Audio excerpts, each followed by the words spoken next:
Ordenar la vida según Jesús.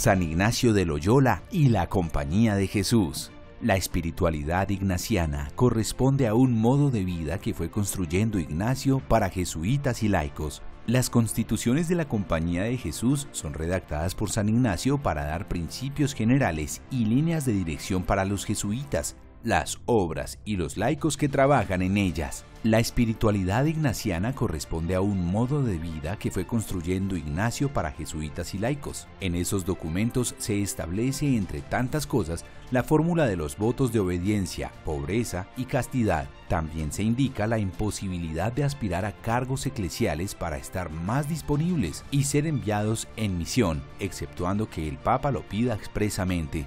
La situación del actual Papa, de cardenales y obispos, es algo excepcional.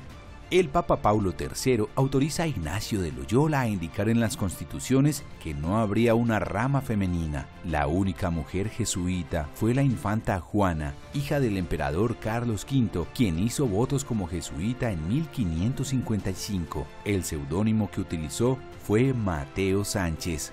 La compañía en los colegios, universidades o cualquier institución sirve a ricos y a pobres, valiéndose de estos espacios de formación para la inclusión. Se intenta formar en la fe en un mundo convulsionado y con grandes cambios. En todo lo que se haga siempre se buscará el bien más universal, es decir, hacer considerando el mayor bien y donde haya mayor necesidad. Desde la espiritualidad ignaciana, Dios se comunica de manera particular y en lo íntimo de cada persona.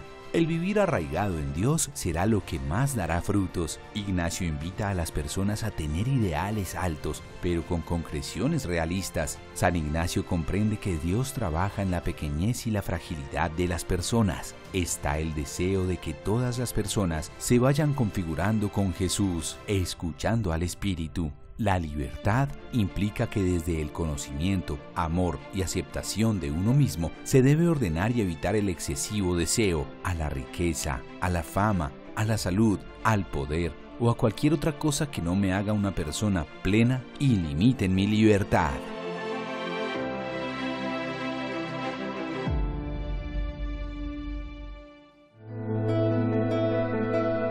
Reflectir.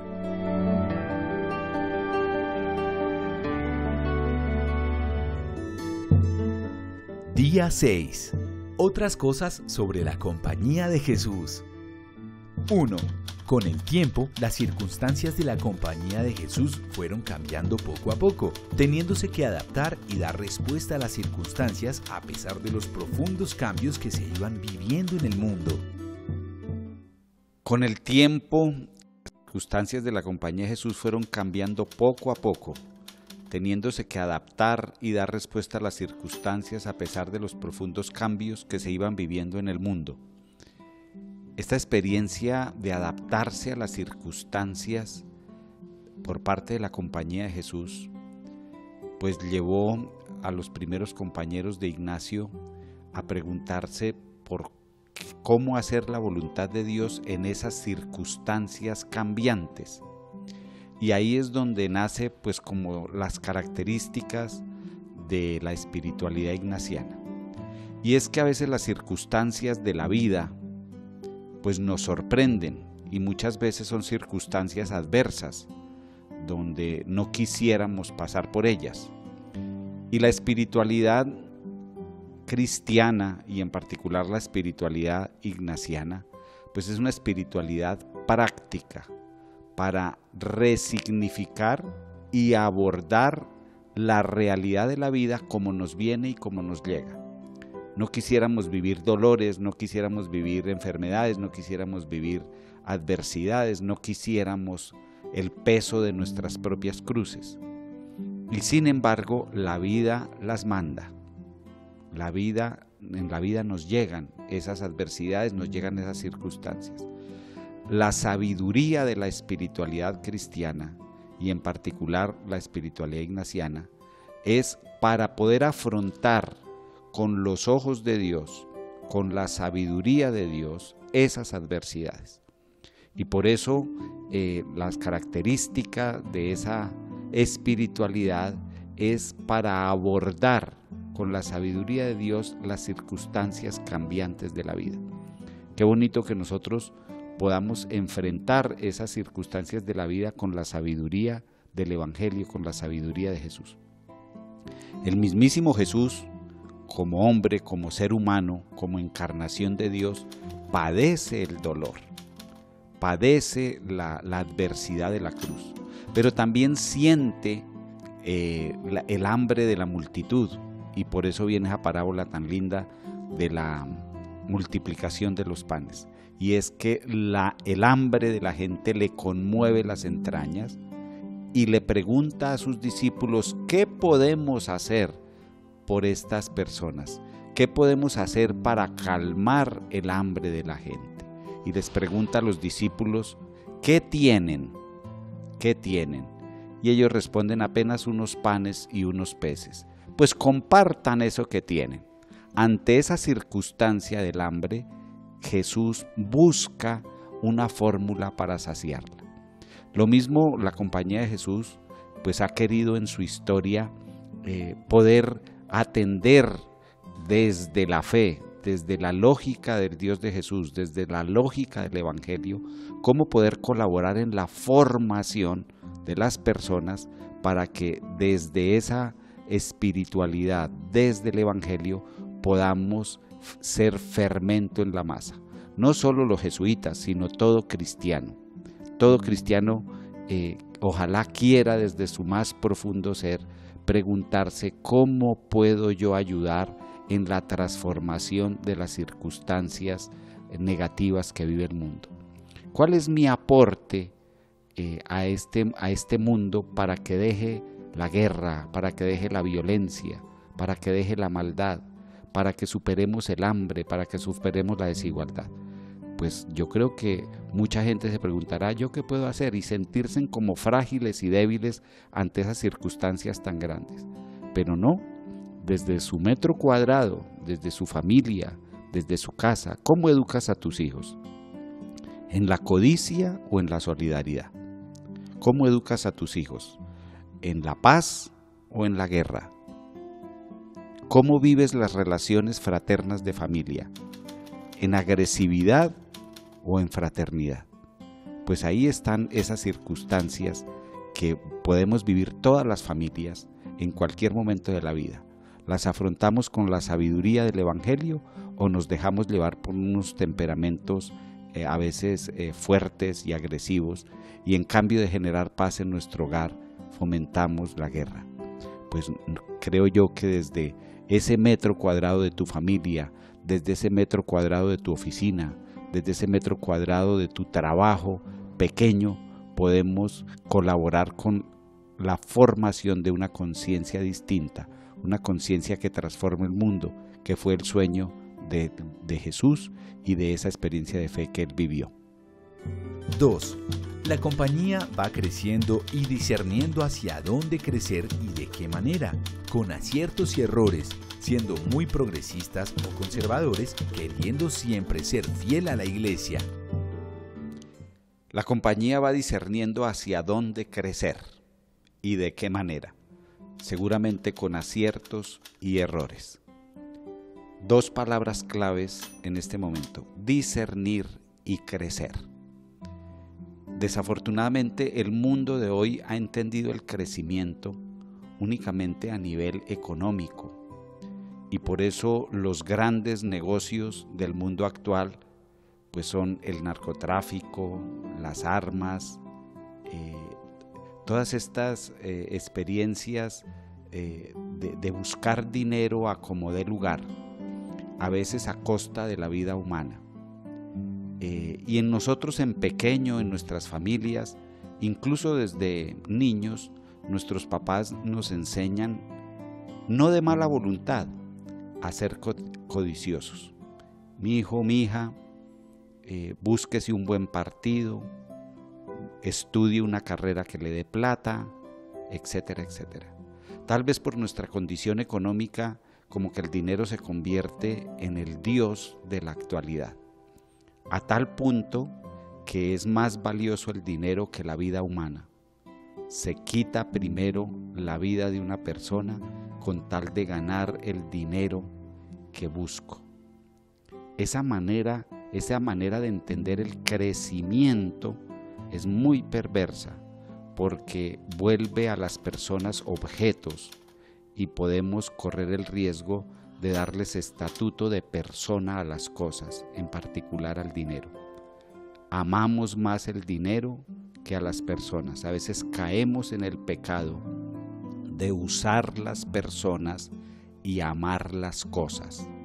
Las cosas se usan, las personas se aman, se sirven. Por eso es muy importante que conozcamos la manera de proceder de Jesús, que nos enseña en qué consiste de verdad crecer. Y no es solamente crecer en lo económico, que desafortunadamente es necesario para vivir, sino crecer humanamente en valores, en la manera como nos relacionamos los unos con los otros, en la calidad humana de nuestras relaciones, en la calidad humana de nuestras familias, en la calidad humana de nuestra sociedad. Por eso, segunda palabra clave, discernir. Discernir. ¿El valor que pregono es un valor del Evangelio? Si es un valor del Evangelio, estoy creciendo. Si es un valor que hace daño a los demás, estoy decreciendo humanamente. Por eso es importante discernir si los valores que pregono, los valores que vivo como persona, los valores que vivo en la familia, los valores que pregono en mi trabajo y en mi sociedad, son los valores del Evangelio o son valores mundanos que, aunque los aceptamos, no construyen humanidad. 3. Más allá de la labor de educar, la compañía va entendiendo y mirando en qué lugares estar, estableciendo normas, modos de trabajar y de proceder, respondiendo a las circunstancias en las cuales se encuentran. Más allá de la labor de educar, la compañía va entendiendo y mirando en qué lugares estar, estableciendo normas y modos de trabajar y de proceder, respondiendo a las circunstancias en que se encuentran. Modos de trabajar y de proceder. Para la compañía de Jesús, el modo de trabajar y de proceder es el modo de trabajar y de proceder de Jesús de Nazaret. Porque creemos profundamente que el mensaje de Jesús es el que va transformando las conciencias y ojalá, transformando las conciencias, transformar las estructuras de la sociedad que hacen daño y que deshumanizan. Por eso es muy importante que en la experiencia espiritual de cada uno de ustedes, de cada uno de los cristovidentes, vayamos discerniendo si vivimos ordenadamente con el modo de proceder de Jesús o vivimos desordenadamente con el modo de proceder de Jesús. Para San Ignacio, el ser humano ordenado es Jesús de Nazaret. ¿Y por qué es ordenado Jesús? Porque es un hombre que no está apegado ni al prestigio, ni al poder, ni al dinero. Es un hombre absolutamente libre para actuar, libre para generar conciencia humana. Desafortunadamente, en nuestra querida Colombia, hemos visto que el apego, el deseo desordenado de dinero ha llevado a la corrupción. El deseo desordenado de dinero ha llevado al falso prestigio. Entre más plata, más prestigioso soy. Usted no sabe quién soy yo, esa famosa frase que hizo carrera en este país. Y es esa manera de sentirme superior a los demás y con el derecho incluso a pasar por encima del más humilde y del más pobre. Y el deseo desordenado de riqueza nos ha llevado al ejercicio del poder de una manera despótica. Y eso es la tragedia que vive Colombia. Y por eso es muy importante que desde nuestro metro cuadrado, insisto en esa expresión, desde nuestra casa, desde nuestra familia, desde nuestro trabajo, desde nuestra misión como ciudadanos de este país, podamos ir transformando esa conciencia y volviéndonos hombres y mujeres absolutamente libres ante el deseo desordenado de dinero, ante el deseo desordenado de prestigio y ante el deseo desordenado de poder, para que sea la libertad humana ante esas bagatelas del mundo la que nos lleve a poner nuestro corazón en el centro del Evangelio.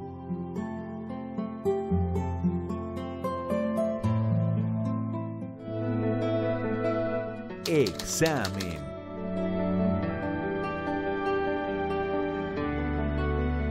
Y ahora, cristovidentes, los invito, después de escuchar estos datos de la historia de la compañía y de estas reflexiones sobre su historia, a hacer el examen. Que esta historia nos sirva para examinar nuestra propia vida, nuestra propia conciencia. Y es cómo la compañía de Jesús se fue adaptando a los tiempos y a las circunstancias, a veces favorables y a veces adversas. ¿Eso qué nos dice a nuestras propias circunstancias de la vida actual, de nuestra familia? ¿Cómo voy creciendo en valores humanos, en valores cristianos en mi familia? ¿Cómo voy discerniendo mi modo de proceder en mi familia, ya sea como papá, como mamá, como hijo, como hija, como abuelo, como abuela? ¿Mi modo de proceder es el modo de proceder de Jesús? ¿O es contrario al Evangelio? ¿Me dejo llevar de la rabia, del resentimiento, de los rencores? ¿O procuro cultivar el valor de la fraternidad, del amor y del diálogo? ¿Qué modos de esta naciente compañía de Jesús interpelan la propia vida de ustedes, cristovidentes? Ignacio vio en el modo de proceder de Jesús una manera feliz de vivir. Se dio cuenta que su vida pasada, llena de lujos, de honores, de prestigios, incluso en la guerra, de la violencia, una vida desgarrada y vana, como él mismo dice, no era lo que realmente lo hacía feliz. Y encontró en el Evangelio y en la vida de los santos una vida que lo hizo auténticamente feliz. No sin trabajos, no sin adversidades, pero renunció a esas bagatelas que el mundo le ofrecía y eso le sirvió para crecer como persona y como ser humano. Pues esta experiencia, queridos cristovidentes, les puede servir a ustedes para examinar cómo están viviendo hoy y si realmente están su corazón apegado a criterios mundanos o a los criterios del Evangelio. Y por último, ¿qué podrías hacer tú como cristiano, como cristiana, para que el mensaje de la Iglesia hoy sea un mensaje realmente humano, realmente fraterno y que realmente permee la vida de la Iglesia no solo en el templo, sino en nuestras vidas cotidianas?